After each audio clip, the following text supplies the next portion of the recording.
প্রারম্ভিক বক্তব্যই বলতে চাই, যে কথাগুলো বলতে চাই আমার চেয়ে যারা এগিয়ে আছে, আমি যখন কম্পারেটিভ স্টাডি করব, আমি যখন আমার পলিসি রিভিউ করব, আমাকে কিন্তু সেটার সাথে কম্পেয়ার করতে হবে। আমি জাপানের কথা কেন বলছি, আমি নিউজিল্যান্ডের কথা কেন বলছি, আমি কোরিয়ার প্রাথমিক শিক্ষার কথা কেন বলছি? কারণ ওদের প্রাথমিক শিক্ষা যেটা আমরা দেখতে পাচ্ছি, প্রাথমিক শিক্ষার ক্ষেত্রে শুরুতেই ওরা এগিয়ে গেছে। আমি যেটা বলবো যে প্রাথমিক বিদ্যালয়ে আপনি দেখেন খুব সাধারণ ব্যাপার, আমরা স্কুলে কেন সবাই ইউনিফর্ম পরি, একরকমের ড্রেস কেন পরি? যাতে কেউ বলতে না পারে, বাচ্চাদের মধ্যে এই কম্পারিজনটা আছে যে আমার এই শার্টটা ব্র্যান্ডের অ্যাডিডাস, আমারটা হচ্ছে পলো ব্র্যান্ডের, সবাই একরকম শার্ট পরছে। আমরা যখন স্কুলে স্টুডেন্ট ছিলাম আপনি দেখেন সেম টিফিন ছিল, এখন কেন সেটা নাই? এটা কিন্তু একটা স্কুলের পলিসি হওয়া উচিত, স্কুলের সবাই এক টিফিন খাবে, যেটা আমি জাপানে দেখেছি, ইনক্লুডিং টিচার সেম টিফিন খাবে। এই যে ছোটবেলা থেকেই আপনি দেখেন, আমরা এখন আমাদের সামনে যদি কোনো খাবার রাখে, আমরা চাইলেই কিন্তু খাবারের দিকে দৃষ্টি দিব না। খুব লোভনীয় খাবার হলে হয়তো চোখটা ঘুরিয়ে নেব, কিন্তু বাচ্চারা কিন্তু লোভনীয় খাবার, একটু ডিফারেন্ট খাবার হলে ওদের চোখ চলে যায়, যেটা ছোটবেলায় আমাদের ছিল। স্কুলে যে এই টিফিনের ভিন্নতা, এটা কিন্তু ছোটবেলা থেকেই বৈষম্য করে।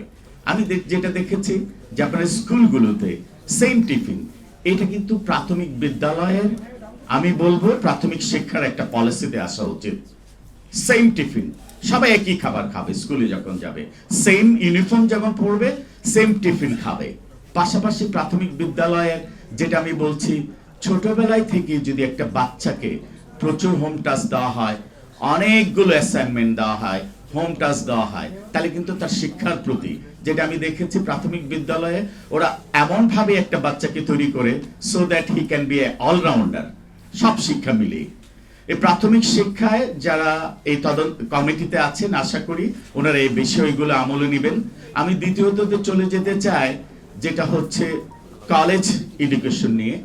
আপনারা জানেন এই অন্তর্বর্তীকালীন সরকার আসার পর জাতীয় সরকারের বিশ্ববিদ্যালয়ের অধীন যে কলেজগুলো আছে, যেখানে আগে একজন গভর্নিং বডির সভাপতি হওয়ার জন্য মিনিমাম শিক্ষাগত যোগ্যতা ছিল সম্ভবত এসএসসি, অন্তর্বর্তীকালীন সরকার আসার পর স্কুলের ন্যূনতম শিক্ষাগত যোগ্যতা দিয়েছে স্নাতক, এবং কলেজে দিয়েছে স্নাতকোত্তর, মাস্টার্স। এটা একটা পজিটিভ ট্রেন্ড, আমি বলবো যে একটা ভালো। পাশাপাশি যে জিনিসটা আমলে নেওয়া উচিত, শুধুমাত্র স্নাতক এবং স্নাতকোত্তর ডিগ্রি দিয়েই না, উনি কি শিক্ষার সাথে সংশ্লিষ্টতা আছে কিনা। কারণ আমি যেটা জানি, একটা গভর্নিং বডির, আমি ব্যক্তিগতভাবে একটা কলেজের গভর্নিং বডির সভাপতির দায়িত্ব পালন করছি, এখানে প্রিন্সিপাল সহ প্রত্যেক শিক্ষককে কিন্তু আলটিমেটলি সুপারভাইজ করতে হয়। তাই শিক্ষার সাথে সংশ্লিষ্ট কেউ না থাকলে উনি কিন্তু সুপারভাইজ করতে পারবেন না। শুধুমাত্র পলিটিক্যাল দালালিমা, পলিটিক্যাল লেজিটিমেসি দিয়ে কিন্তু এটা কনসিডার করা উচিত না। আমি সময়ের স্বল্পতার জন্য চলে যেতে চাই এখন উচ্চ শিক্ষা কমিশন। স্বাধীনতার 54 বছর পরেও আমাদের কিন্তু এখনো পর্যন্ত শিক্ষা কমিশন নেই।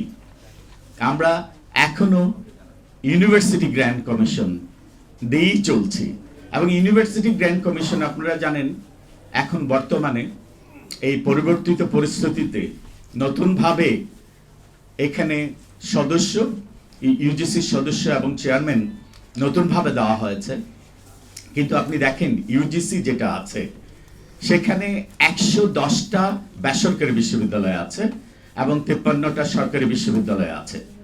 আমি বলবো এই লোড বল এবং যেই এক্সিস্টিং সিস্টেমে আছে, এগুলো দিয়ে পুরো বিশ্ববিদ্যালয়ে মনিটরিং করা সম্ভব না। কারণ ইউজিসি যে কাজগুলো করছে, সকাল 10টা থেকে 5টা পর্যন্ত রুটিন অফিস, এটা দিয়ে কিন্তু বিশ্ববিদ্যালয় মনিটরিং হচ্ছে না বা হবে না, আমি সেটা মনে করি। আপনি দেখেন, এবং রিপ্রেজেন্টেশনও অলসো ইম্পর্টেন্ট। আপনি দেখেন 110টা বেসরকারি বিশ্ববিদ্যালয়, কিন্তু একজনও ইউজিসিতে মেম্বার বেসরকারি বিশ্ববিদ্যালয় থেকে নেই। আমি একজন বেসরকারি বিশ্ববিদ্যালয়ের শিক্ষক হিসেবে শুধু বলছি না, এখানে কেন প্রয়োজন। সরকারি বিশ্ববিদ্যালয়ে আমার এই যে প্রিয় মানুষটা শিক্ষকতা করছেন, ওনারা ওনাদের যে ডাইমেনশনটা বুঝেন। সত্যিকার অর্থে প্রাইভেট ইউনিভার্সিটির যে ইনসাইড কিছু ফ্যাক্টর আছে, যারা প্রাইভেট বিশ্ববিদ্যালয়ে পড়াচ্ছেন না তারা কিন্তু সেগুলো বুঝবেন না। তা আমি বলবো সেখানেও প্রতিনিধি প্রয়োজন।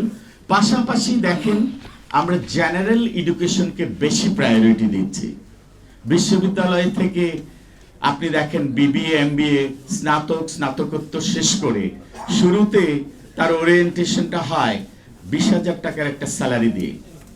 হোয়াইট দেখেন, আমরা যে আমাদের একজন ড্রাইভার নিয়োগ দিচ্ছি তাকেও কিন্তু আমরা 25,000 টাকা স্যালারি দিচ্ছি। আপনি দেখেন, আমি এজন্য কম্পারিজনটা করছি, একটা ছেলে 16 বছর শিক্ষায় ইনভেস্টমেন্ট করার পর তার স্যালারি 20 থেকে 25,000 হচ্ছে। কারণ মার্কেটে ডিমান্ডের উপরে প্রোডাক্ট বেশি। আপনি দেখেন millions of BBA product, millions of triple product, কারণ ওনাদেরকে আমরা প্রপারলি ইউটিলাইজ করতে পারছি না। এজন্য আমাদের নিড বেসড এডুকেশন প্রয়োজন, যেটা আমরা দেখছি প্রযুক্তি নির্ভর শিক্ষা খুবই প্রয়োজন, যেটা আমি জাপানে দেখেছি। আপনি দেখেন, আমি ক্যারিয়ার অ্যান্ড প্লেসমেন্ট সেন্টারের দায়িত্ব থাকার সুবাদে ওদের যে ডিমান্ড বাইরে জাপান সহ, ওরা কোন ধরনের শিক্ষা ওপর স্নাতক, ডিপ্লোমা, ডিগ্রি দাঁড়িয়ে চাচ্ছে, আমরা কিন্তু সেগুলো জানতে পাচ্ছি। আমরা সেভাবে আমাদের প্রোডাক্ট আসলে তৈরি করতে পারছি না। এখানে শিক্ষার যে আমি বলছি সংস্কার প্রয়োজন, এবং শিক্ষা কমিশনটা খুবই বেশি প্রয়োজন। আমি আর সময় নিচ্ছি না, আমার মনে হয় যে সময়ের স্বল্পতার জন্য আমি আমার বক্তব্য এখানে শেষ করছি। আবারও আয়োজকদের জন্য অনেক অনেক ধন্যবাদ এমন একটি বিষয়ভিত্তিক আলোচনার জন্য। পাশাপাশি সবাইকে, উপস্থিত সবাইকে ধন্যবাদ, কৃতজ্ঞতা জানিয়ে আমি আমার বক্তব্য এখানে শেষ করছি। ধন্যবাদ সবাইকে। মিথিল ভাইকে ধন্যবাদ। মিথিল ভাই জাপান